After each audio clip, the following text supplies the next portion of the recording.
But we don't control that, as you well know. I like to think I control everything, but the rain, you know, it defies me. But we're very, very glad to have you in the home of the Commandants. I'm Barney Amos, and I'm married to the 35th Commandant. So it's our honor to be able to promote you here this morning. This seemed to be the day, it's the first of the month. That's why it takes a little longer to catch on. Everybody gets promoted. We get a pay raise, right? All right. It all goes to the gunny. Where are you guys? Just keep on taking over. Gunny's rule the world. So Jim will be down. Well, he's here. So this is my husband, the Commandant of the Marine Corps, as well as the Sergeant Major of the Marine Corps. This is Gunny, how are you? Can you say yourself? What are you supposed Ralph, my husband, sir, All right right. there on All right. Well, come on up for a standard. Go ahead, Bonnie. I want you to finish. I just wanted to tell you briefly about the home in which you are standing.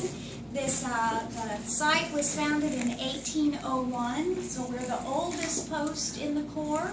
And the home was completed in 1806. That means that every Commandant since our third Commandant has lived in these premises. We're the oldest continuously occupied federal building in Washington, in that we were not burned in the War of 1812 when the Brits came through here around 1814.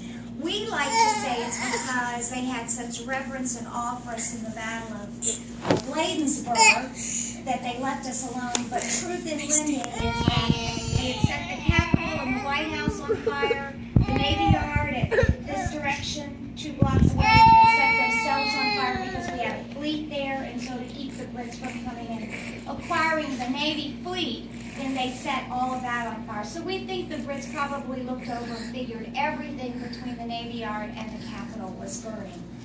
But this house and this barracks was not. So it stands. We house all the original portraits for our Commandants from the first all the way through. We're missing 2.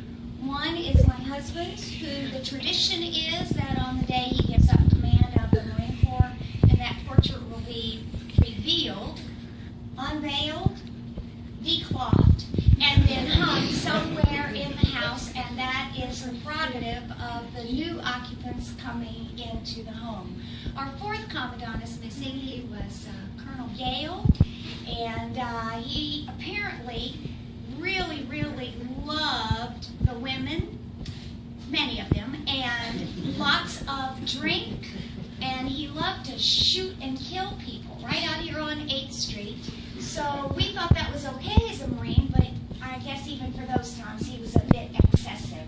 So after 9 months of having been appointed the Commandant, he was removed from his position, and he left in shame. We don't even know where the poor man was buried. So we don't even have a sketch of him, so his portrait does not hang here in this home. The 5th Commandant is our ghost, Archibald Henderson. He was Commandant from 1820 to 1859, 39 years as Commandant. He did die on the sofa back there behind our Lieutenant Colonel. But we've had it cleaned and refurbished and that kind of thing. But I will tell you that if Jim thought he was going to be Commandant for 39 years, there'd be blood stains on the floor. And that would be from me slitting his wrist for him. But welcome to the home of the Commandants. We are very honored and pleased to have you. And certainly for this wonderful occasion to be able to promote you and then to have your family here with you as well. So with that, I'm going to turn it over to the Commandant and the Sergeant Major, and we're delighted to have all of you. Thanks, Bonnie. Listen, everybody, if I don't stay up here, we've got, we get opportunities that Sergeant Major and I do. In fact, I'll tell you what, everybody that's all the way in the back, why don't we spread out a little bit this way? We'll kind of split up, kind of get them in the room in here. Please come on in. That way you get a chance to hear it. That's terrific, thank you. And, but we get an opportunity often to do things in this home. Sergeant Major Barrett and I do. And it's always a wonderful occasion, and we're proud to open the home and be able to do this. But probably no more occasion is more meaningful for he and I than to promote, whether it be the Master Sergeant, whether it be the CWO2. We just had an opportunity to promote a young sergeant that has been with me, was with me when I was a 3-star at Quantico, and he's with me now. He's a 5800. He's a military policeman, Staff Sergeant Brandon Miller, now staff. So I got to promote him this morning. So today is one of those great days, and it happens occasionally at the beginning of the month, as you might imagine. All the promotion awards come fresh. But this is a particularly meaningful one. Everybody in here knows you. First of all, they're here because they're your friends. You work with and have worked with all of them, otherwise they wouldn't be standing here. Absent today are those legions of Marines whose fingerprints you have touched throughout your life. I think I was reading in the paperwork that your drill instructor was here.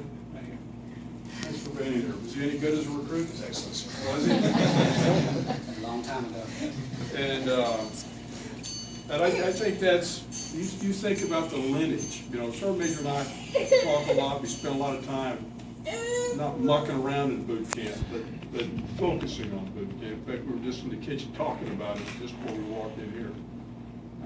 When you think about what a drill instructor does when he or she puts her fingerprints on that young recruit, then today to have both of you here kind of connecting the dots. You being a retired CWO2, as I recall, and you being about to become one. So all those legions of Marines whose lives you've touched that are out there in Marine land, some have gotten out, but they're Marines nonetheless. And we get to represent them today when the Sergeant Major and I partake in this ceremony. So I'm honored to be able to do this. Thank you. And everybody in here is very sensitive to the fight you're in, and we know that. You know, and I wrote you the note on there today, and I'm reminded every single time when we go out and visit Marines around the fleet. You know, our standard saying is adapt and overcome. And I want you to fight hard. The diagnosis is mildly interesting to somebody else, but that doesn't matter a lot to us as Marines because we're going to fight and overcome. So everybody in here is pulling for you.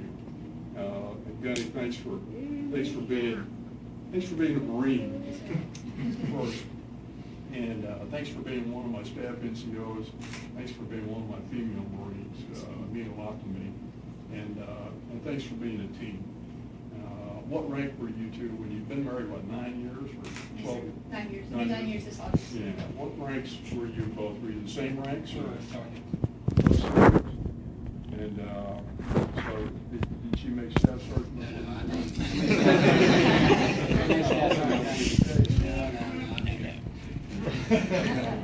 Well, listen, let's just clear the field right now. There's going to be none of this CWO Chief Warrant Officer duty We go home. going on. We go home and she's in charge at home. She's You bet. funny. So I'm honored to be able to be here and be a part of this. The Sergeant Major Barrett and I were just kind of going through your career, and he remembers meeting you.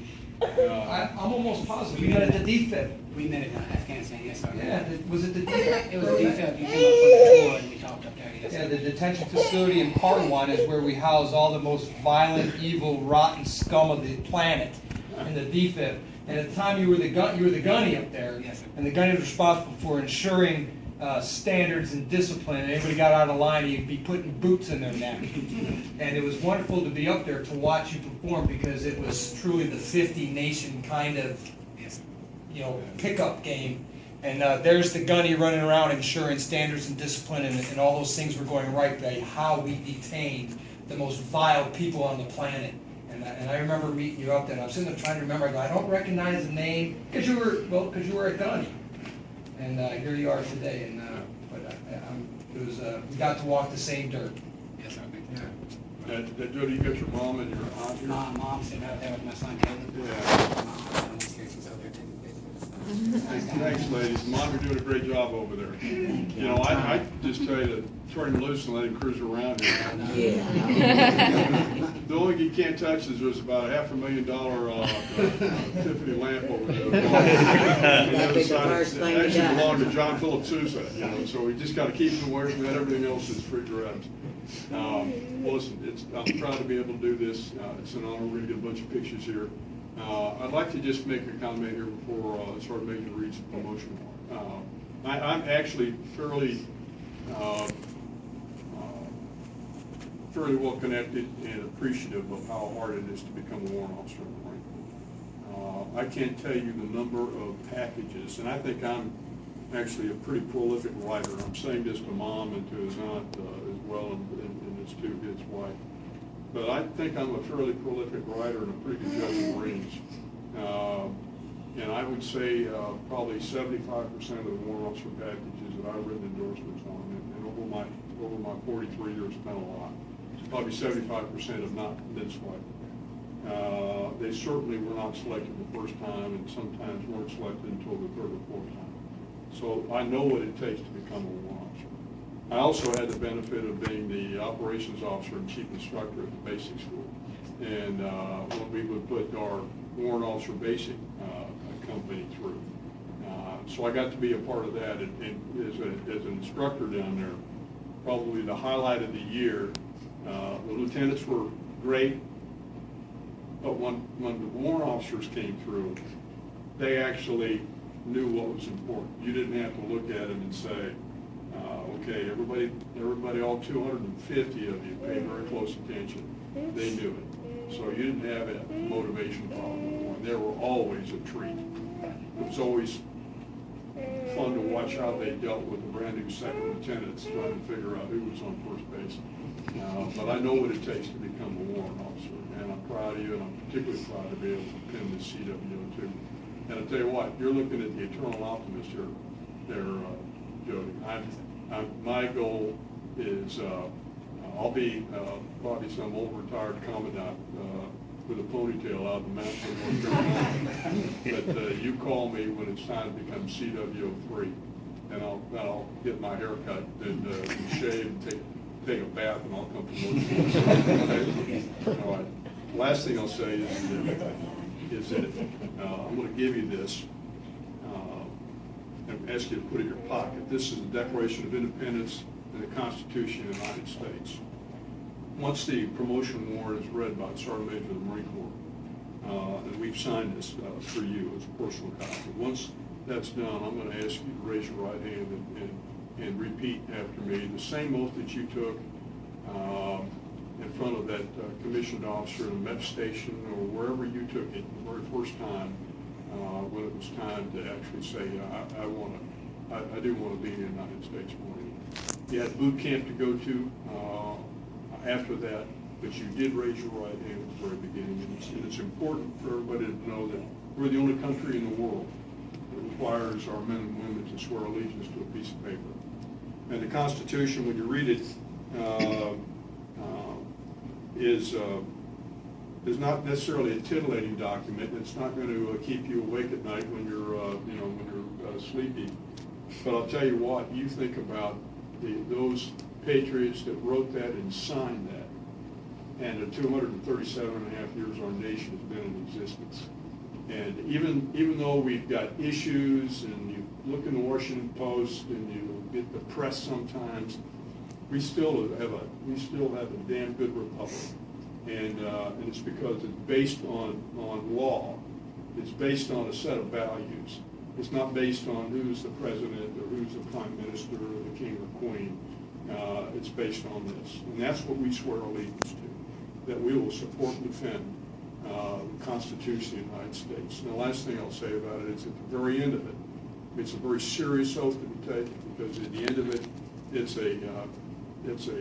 it's more than an agreement. It's a pact. It's a solemn agreement between you, your fellow Marines, and your Creator. So it's not one you take lightly. So I'd ask that you put this in your pocket, and from time to time, as you promote Marines and you're talking about the Constitution of the United States, if you think about that, and you pull that out and say, let me tell you what this oath means, okay? Yes, sir. All right, so you turn around and face me, and then the Marines come to attention, please. Then- Attention to orders.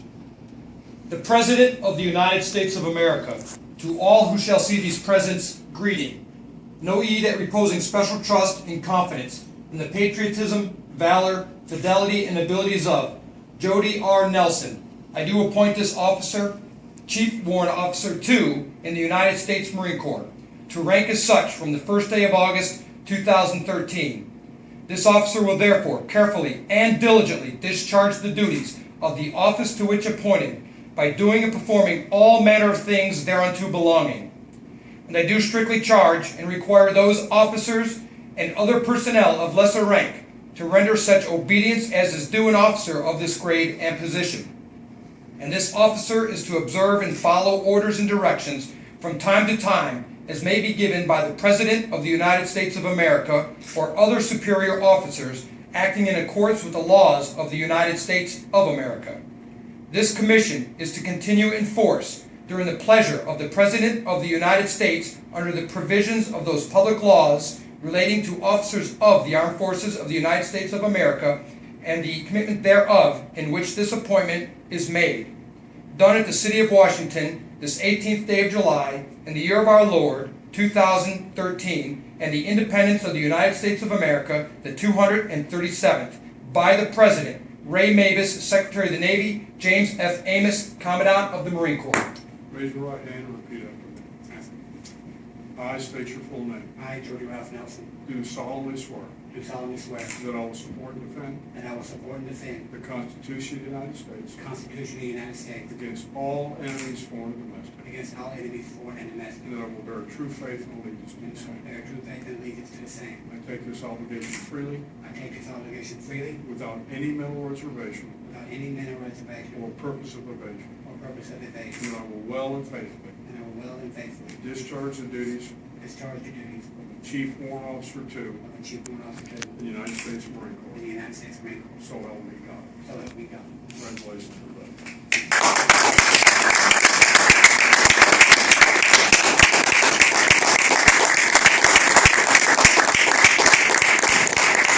Now we'll pin these, your new rank on. Allow yourself and my wife. Okay. All right, well, you know what has to happen here. You need to find some young sergeant, staff sergeant, or gunny that wants to become a warrant officer. Put those, we're gonna use these pins we've got. There you go, gunny. And, 'cause you'll never need those again.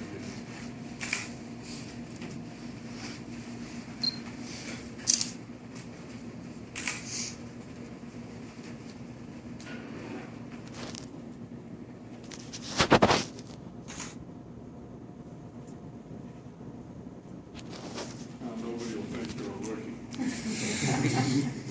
Friends look at me all strange, they never know what I am. All right, one more thing. Thanks for being a Marine. Thanks. I'm proud of you. Thanks for the privilege of being able to. We're going to get a picture here. We're going to slide right here, Gunny. Come on, Sergeant Major. Hop over here. Everyone right here on 3. 1, 2, 3. One more. 1, 2, 3. Okay, now we're going to do something here. Now, Sergeant Major, you got to be ready. Okay, we're going to do a lip lock here, okay? And it's not going to be me and him. All right, get your camera up, all right, because they don't want to stand there and, all right, come on, guys, show me some lips.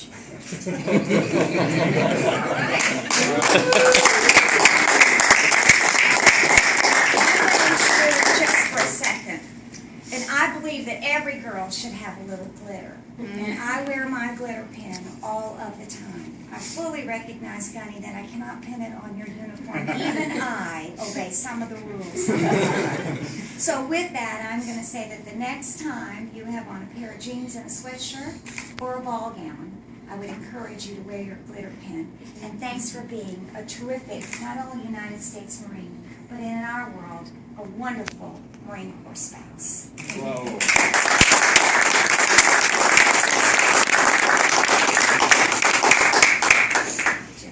Thanks for choosing to do your promotion here. It's our honor. Sergeant Major Barrett was. Yeah, all right, come on, Jody, the floor is yours. Everybody knows I've been going through a lot for the past 4 or 5 months. I can't say enough. Mr. Jeff Boyd, thank you for coming out. I invited a lot of people that I deployed with. Steve's here. We went down and our job is to sort of track people down. That's what we do. So I tracked down my drill instructor. I still remember the first day you came on our platoon. You know, Sergeant Milton had surgery or had a hernia, and I still remember the first day. I was laying on my bed and I heard the hills coming down through there. And I roll over and I look, and there you were. It's like I still remember that to this day. It meant a lot, and it pushed me through when we went to our tours down there. And the whole time we were down there, you were the example that I always strive for. The whole time I was down there, so it meant a lot. Everybody else, especially in our office, has meant a lot to me. Right after it happened, I can say, so you came to see me on a Thursday, I believe. That was like the hardest day. I didn't really want to see nobody. I know Mr. Owens poked his head in. He's like, somebody wants to see you. And I'm like, unless it's the commandant. I don't want to see nobody. And then next thing you know, No, I was told. I was told he didn't want to see you. I got that and word. next thing you know, the head pokes through it. I'm like, oh. It is a commandant. So everything I went through up there, I can't say enough what Mr. Owens and Staff Sergeant does for me. Through Wounded Warrior and everything, they really help me out all the time. And then everybody in our office, from Mr. P and everybody down, the support I've received. My wife has been my rock. She's going through all this pain. She's going to have back surgery here in a couple weeks, and no matter how bad my stuff goes, she's always there. To, especially with little man back there running around. He's 21 months and going crazy. So she's the one who deals with him all the time, and now I'm going to be stepping up and helping out a lot more when she has her surgery. And then I was really happy to be able to get back to work just to be able to see the Marines. Every one of you mean a lot. From the text you send me, the phone calls you give me, when I was at home and everything. Just to be able to come into work, see your faces every day, that's what sort of motivates me. Everything going on with the CT scans I have are all positive results. Everything's shrinking. That's a good thing. It's never going to go away. But the doctors talk about, hey, I'm going to keep you in the Marine Corps as long as I can keep you in the Marine Corps. So next week will be my last chemo session for now. Then we'll find out, hey, how long I'll be able to go without chemotherapy. So I'm just going to keep pushing. If I got to do chemotherapy every 3 weeks, I will. I'm normally out about 1 week, and I'm able to come to work about 2 weeks. But just being able to come to work and see y'all's faces every day, even though a lot of y'all are out on the road all the time, that's what it means a lot to me. So I want to thank everyone of you for showing. Mr. Jordan, the day you came and saw me, I think it was Saturday or Sunday you came to see me, you haven't been through similar situations. It really means a lot to me from our, our phone conversations. Especially at that point in time, what I was going through right after being put in the hospital, it meant a lot for you to come up there and talk to me. Come into my house, talk to me and stuff like that. Even at work now, we're able to talk. Knowing you've been through a lot of similar stuff, it helps me out a lot. One person I can go talk to, and I know that you've been through things like that, so it does mean a lot to me. I want to thank you so much. Having my mama come up here and my aunt come up here for my family, it's a 12-hour drive. It's not easy. She's been up here, I think, 5 times now. When I found out I had cancer, they literally pulled me out of the MRI machine. The guy's like, come in a room. He brought me in a little room. He's like, you have cancer. So here I am, I called my wife over there. I said, hey, I have cancer. She went and got the little man. She had to go home. They literally brought me upstairs. I was in surgery a couple hours later. I think the first person I called was my mom. She immediately got on the road. I called Mr. P next to let the command know. And I called my buddy that I deployed with Sergeant Danik, and I let him know, so that was how that went. Then I was able to meet Staff Sergeant and Mr. Owens, who were up there the whole time and walking me through the whole process.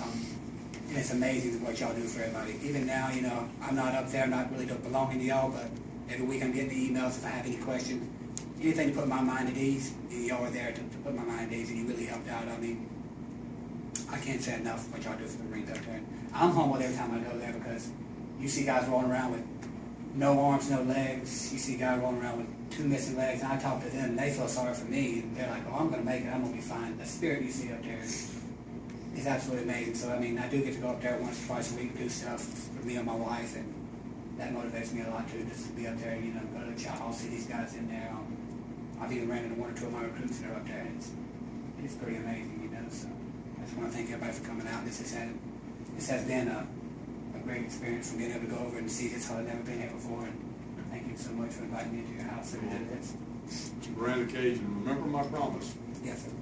CWO3. I'll shave, I We'll promise. track you down. I'll take a bath, I'll come in, I'll get out of my blue jeans. Congratulations.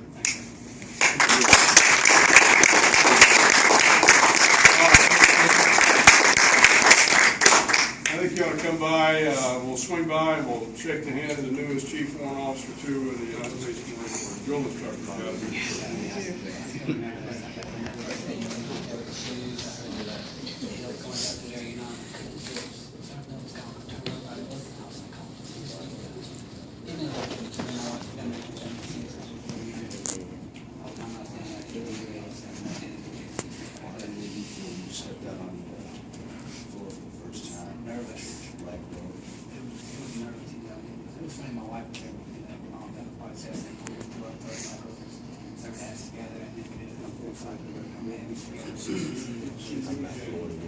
No, thank you. No, it's okay. It's all right. I'm actually all right with it. Then I had, like, later on, before I left, I had one of my come back and went through the ice school. He was coming to work in my company, as you know, as a hat. So I just left, and now I still have to do it all the time. I got a lot of different right now. That's something I mean, you do remember. I mean, I see him all the time. You know,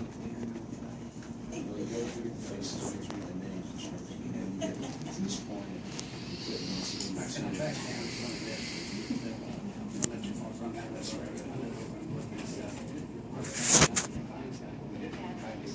I know you were in San Diego for a while, but I was in San Diego about the same time too, because I came back from deployment and everything. I said, I'm track down. I never did. And then when I got here, I was like, I'm tracking down. See if I can go get it. This is a damn good reason to track it down. You might take a picture of it.